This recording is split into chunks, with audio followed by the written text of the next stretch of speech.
साफ्रोम नायगिरि नोंथांमोनखौ जय मसीह होननानै खुलुमहरदों आरो लोगोसे दिनैनि बे गोदान भिडिअनि गेजेरजों बयखौबो बरायदों। नायगिरि बिदा फंबाय आरो बिब' बिनानावफोर, दिनै जों मोनसे ओरैबायदि आयदानि सिगाङाव गसंदों जाय गोदो गोदायनिफ्रायनो मानसिनि गोसोआव गिनाय, सोंलु आरो गुमुर सोमजिहोबोदों। मोनसे बेबायदि आयदा जायखौ खोनानाय लोगो लोगोनो बिखायाव मोनसे गिखांनाया फैयो। मोनसे सोंलु जायनि फिननायखौ संसारा नेवसियो, नाथाय बाइबेला जोंनो सैथोखौ दिन्थियो। दोनखोमायालासे, गिनाय गैयालासे, गोरोबलायनाय गैयालासे बाइबेला जोंनो फिननायखौ होयो। आरो बेफोर सोंलुआनो जादों, सासे सुबुंनि जिउआव गाज्रि आत्माफोरा माबोरै हाबहैयो? बिसोरो सोलेर आरो गोसोआव माबोरै हाबहैयो? बबे दरजाजों बिसोर हाबहैयो आरो मा जाहोननि थाखाय सासे मानसिया बिसोरनि शिकार जायो? दिनैनि इसोरनि बाथ्राया बे गोथौ गुमुरनि थोरफोखौ बेखेवनो थांगासिनो दं। नोंथाङा बे खौरांखौ जोबजासिम खोनासङोब्ला नोंथाङा सैथोखौल' मिथिनो हानाय नङा, नाथाय नोंथांनि जिउ, नोंथांनि न'खौ आरो नोंथांनि आत्माखौ रैखाथि लाखिनो थाखाय लामाखौबो होगोन। खोन्दो 1 नि बाथ्रा बेनो जाबाय, बाइबेला बुंदों दुथां आत्माफोरा सैथो। अनजाग्रा ख्रिस्ट'नि बिसा नायगिरि नोंथांमोन, जिसुआ सैतानखौ मोनसे सानबोलावरि नेरसोन महरै दिन्थियाखै।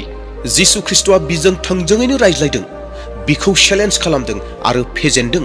बेनिखायनो जहननि 10:10 ओरैहाय बुङो, सिखावा खावनो, सिथारनो आरो संहार खालामनो थाखायल' फैयो। बेफोरनो सैताननि थांखि। दुथां आत्माफोरहा मोदोम थाया, बेखायनो बिसोर मानसिनि सोलेरखौ नागिरो, मानोना देहाया बिसोरखौ खामानि मावनो खाबु होयो।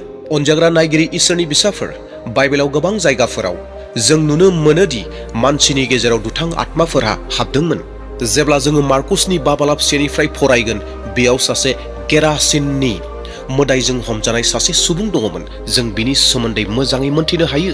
बियो मांखरसालिफोरनि गेजेराव थायोमोन, रावबो बिखौ हमथानो हायामोन। बियो हज्रि खावदोंमोन आरो गावखौ खहा खालामदोंमोन, मानोना बिनि सिङावनो गाज्रि आत्माफोर दंमोन आरो बिसोरो रोजा रोजा दंमोन। इसोरनि बिसा नायगिरि नोंथांमोन, गोसो होगोन, बे जारिमिना मोनसे बाथ्राखौ रोखा खालामो।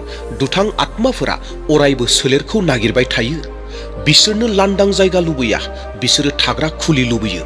खोन्दो 2 नि बाथ्रा बेनो जाबाय, मानसिनि सिङाव हाबनायनि गिबि दरखंआनो जादों पाप।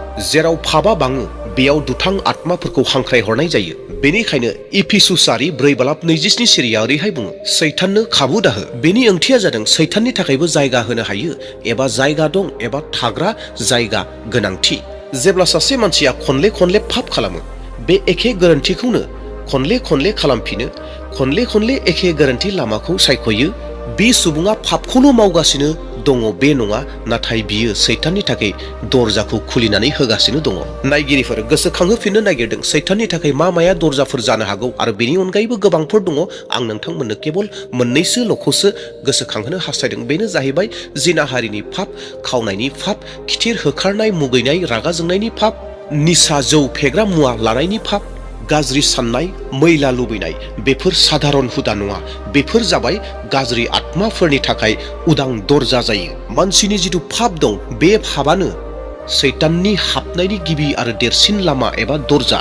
खोन्दो 3 नि बाथ्रा, गाज्रि जिउआ जे मानसिनियाव हाबो, बिनि नैथि लामा बे जाहैबाय रागा, दुखु आरो निमाहा होयै।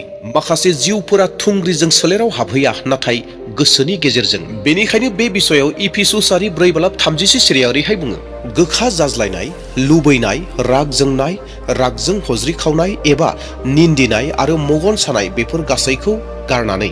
गोथार बोसोना स्पष्ट क्लियार खालामदों दि जे बेफोर गासै गाज्रि साननाय हनाय, बेफोर गासै रागाफोरखौ नागारनांगौ होननानै जोंनो फोरोंदों।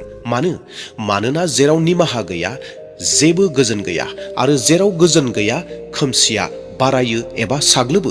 खोमसिया गाज्रि आत्माफोरखौ गोसो बोनो हायो। जेराव खोमसिया फैयो, बे खोमसियावनो गाज्रि आत्माफोरा फैयो। अनजाग्रा ख्रिस्ट'नि बिसा नायगिरि नोंथांमोन, गोबां फोथायग्राफ्रा बायजोनिफ्राय धोरोमारि, नाथाय सिं सिं बायनाय, जोखोम जानाय, आरो सैताना बे दरजाजोंनो हाबलाङो।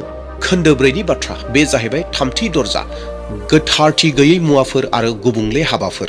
तान्त्रिकनि खामानि मावनाय, जादुगरनि खामानि मावनाय, जादु मोन्थोरफोराव फोथायनाय, आखाइ दिन्थिनाय, भबिष्यतखौ खिन्थानाय माखासे आगजुफोर, राशि नायनायफोर, ग्रह फोथायनायफोर, ताबिज फोथायनायफोर, मोन्थोरफोरनि सायाव फोथायनायफोर, बेफोरबायदि खामानि मावनायफोरखौ फिसा नुयो एबा साधारन सानो एबा साधारन होननानै साननानै लायो। नाथाय बे साधारन खामानि जायखौ फिसा होननानै नुदों बेनो सैताननि थाखाय गिदिर दरजा खेवनानै होनाय जायो।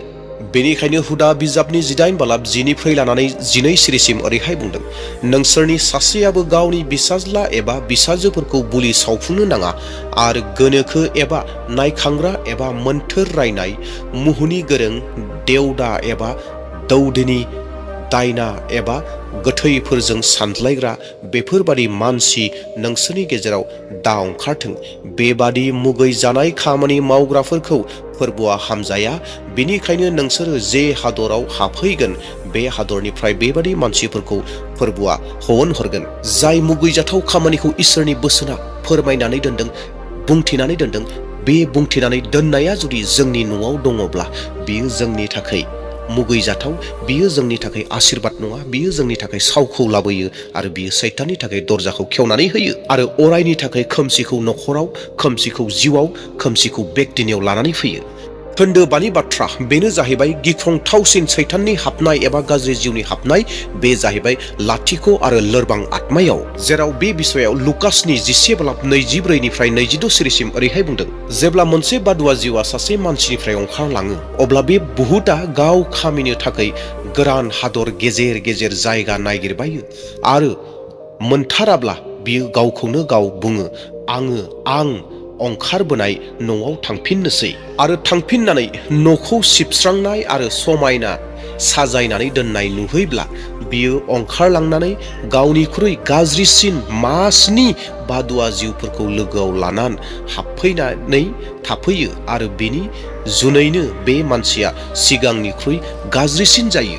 बे बाइबेल सिरिनि ओंथिया बेनोदि बेयाव न' सोदोब बाहायदों, बे न'नि ओंथिया जादों सुबुंफोर एबा सुबुङा, आरो बेयाव मोनसे सोदोब बाहायबावदों, बेनो जाहैबाय साफा साखोन सिखोननि बाथ्रा, बेनो जाहैबाय पापनिफ्राय उदां थानाय नाथाय लाथिख' जानानै दं। अनजाग्रा ख्रिस्ट'नि बिसान नायगिरि नोंथांमोन, उदां जानाया थोजासे नङा एबा उदां हारसिङै थानाया थोजासे नङा, मोजांनि बाथ्रा नङा। नोंनि जिउआव आत्मायाव सैताना बाहागो लायाखै, नाथाय बे थोजासे नङा, नाथाय आबुं जानायासो गोनां। माजों बुंफबनांगौ, जोङो माजों आबुं जानांगौ? सेथि बेनो जाबाय इसोरनि उपस्थितिजों, नैथि इसोरनि बाथ्रानि गेजेरजों, थामथि आरज गाबनायनि गेजेरजों, ब्रैथि गोथार आत्मानि गेजेरजों। ख्रिस्ट'नि बिसाफोर, लाथिख' जानानै थायोब्ला लाथिख' जिउआ सासे दुथां आत्मानि थाग्रा जायगा जानो हागौ। बेनिख्रुइ गिख्रंथावसिन जेबो दरजा गैया। अब्ला नायगिरिफोर, बेखिनियावनो जोंनि गेजेराव मोनसे सोंलुआ फैगोन, बे जाहैबाय जों गावखौ माबोरै रैखाथि लाखिनो हागोन अब्ला होननानै। सेथि बाथ्रा, पापनि सुस्रांनाय आरो उनदाहा खालामनाय।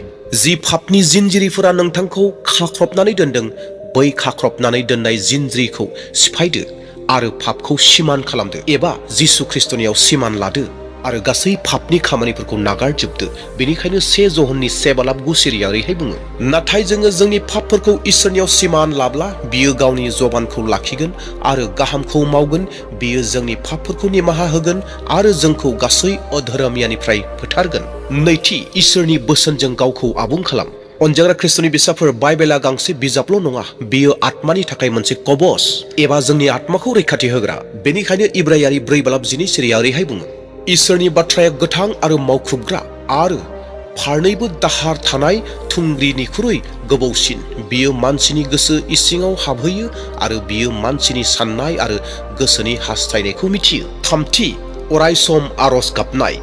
जेराव आरज दं बेयाव सुथुरनि खामानिया गसंथानो हाया। ब्रैथि, गोथार आत्माखौ नोंथांनि गेजेराव थानो होदो, मानोना जेराव गोथार आत्माया थायो खोमसिया थानो हाया। बाथि, ख्रिस्ट'खौ गावनि राजा खालाम, मानोना बियो हारसिंनो रैखागिरि, बियो हारसिंनो फाहामगिरि, बियो हारसिंनो बासायगिरि। बेनिखायनो जाकबनि 4 बालाब 7 सिरिया ओरैहाय बुङो, बिनिखायनो इसोरनि सिङाव था, सैताननि जेंआ गोगोमै गसं, अब्लानो सैताना नोंनिफ्राय खारलांगोन। अनजाग्रा ख्रिस्ट'नि बिसान नायगिरि नोंथांमोन, दुथां आत्माफोरा मानसिखौ नागिरगासिनो दं, बिसोरो दरजा नागिरगासिनो दं। नाथाय दिनै नोंथाङा सैथोखौ खोनाबायब्ला, दिनै नों बेखौ सिनायबायब्ला, अब्ला नोंथाङा बै दरजाखौ फांथेनोबो हायो। दिनैनो थिरांथा ला, दिनैनो नोंथांनि जिउनि रैखाथिखौ गोख्रों खालाम, दिनैनो नोंथांनि आत्माखौ गोख्रों खालाम एबा फोजा। मानोना बाइबेला खालि गिनायखौल' दिन्थिया, बेयो बासायजानायनि लामाबो होयो। देवब्ला अनजाग्रा नायगिरिफोर, सैताननि थाखाय दरजाखौ खेवनानै दोनदों ना दरजाखौ अरायनि थाखाय फांथेनानै दोनदों बे नोंथांनि आखायाव दङसै। देवब्ला दिनैनि भिडिअखौ नायनायनि गेजेरजों एसेब्लाबो बावनानै थानाय बाथ्राफोरखौ गोसोआव फैफिनबाय आरो गोसोखांनो हादों आरो जोंनि जिउआव बोरै जानांगौ, इसोरा माबोरै जोंखौ दैदेनो, इसोरा बोरै जोंनो आशीर्बाद होदों, मा गोहो होदों, सैताना बोरै हाबो, बेफोर गासै बाथ्राफोरखौ नोंथांमोना मोनथिनो हाबाय होननानै फोथायदों। भिडिअनि जोबनायाव गुसुं आरजनि गेजेरजों फोजोबनो हास्थायबाय। अ आफा, जोंनि गोसोनि मोनफ्रोमबो दरजाखौ नोंनि आत्माजों बन्द खालाम। जेराव खोमसि दंमोन बिखौ सोरांजों आबुं खालाम। जेराव पाप दङ निमाहा होदो। जेराव लोरबांथि दंमोन नोंनि गोहोखौ हो। नों जोंनि इसोर, नोङो जोंनि खरं, जोंनि ढाल, जोंनि जिउ। जिसुनि गोख्रों मुङाव बे आरजखौ बियो। आमेन।